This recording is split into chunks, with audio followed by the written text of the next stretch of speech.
జయశంకర్ భూపాలపల్లి జిల్లా పట్టణంలోని మరిన్ని బాస్కెట్బాల్ కోర్టులు ఏర్పాటు చేసి క్రీడాకారులను తీర్చిదిద్దేందుకు తన సహకారం ఎల్లవేళలా ఉంటుందని ఎమ్మెల్యే గంట్ర సత్యనారాయణరావు అన్నారు.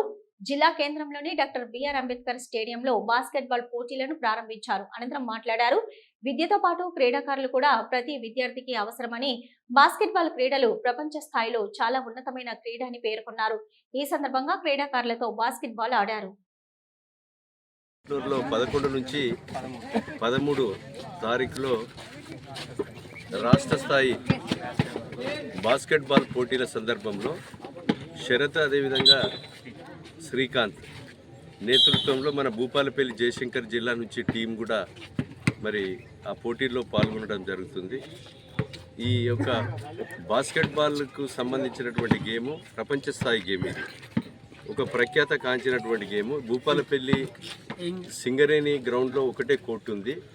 దీన్ని ఇంకా 1-2 కోర్టులు కూడా గురుకులాలలో ఈ కోర్టును కూడా డెవలప్ చేసేటువంటి పరిస్థితి చేసి క్రీడాకారులు విద్యతో పాటు సమాంతరంగా బాస్కెట్బాల్, ఫుట్బాల్, అదేవిధంగా క్రికెట్ కానీ వాళ్ళ యొక్క ఎంచుకున్నటువంటి గేమ్ను ప్రపంచ స్థాయిలో దేశవ్యాప్తంగా ఉన్నటువంటి ఈ బాస్కెట్బాల్ ఏదైతే ఉన్నదో క్రీడాకారులు సమాంతరంగా విద్యతో ఎదగాలని నేను క్రీడాకారులకు విజ్ఞప్తి చేస్తున్నాను.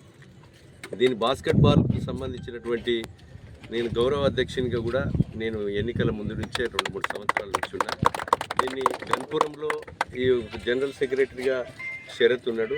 అదే రకంగా క్రీడాకారులు కూడా వీళ్ళు నేషనల్ స్థాయిలో కూడా ఆడడం జరిగింది. వాళ్ళను ప్రోత్సహించే కొరకు ఈరోజు బాస్కెట్బాల్ కోర్టులను కూడా అతి త్వరలో నేను 2 కోర్టులు కొత్తగా ఏర్పాటు చేసి క్రీడాకారులను ప్రోత్సహించే విధంగా చేయడం జరుగుతుందని సందర్భంగా తెలియజేస్తూ రాష్ట్ర స్థాయిలో భూపాలపల్లి జయశంకర్ ఫుట్బాల్ ఏదైతే ఈ యొక్క బాస్కెట్బాల్ మనం భూపాలపల్లి ఒక పేరు తెచ్చే విధంగా రాష్ట్ర స్థాయిలో ప్రథమ బహుమతి పొందాలని నేను ఆశిస్తున్నాను.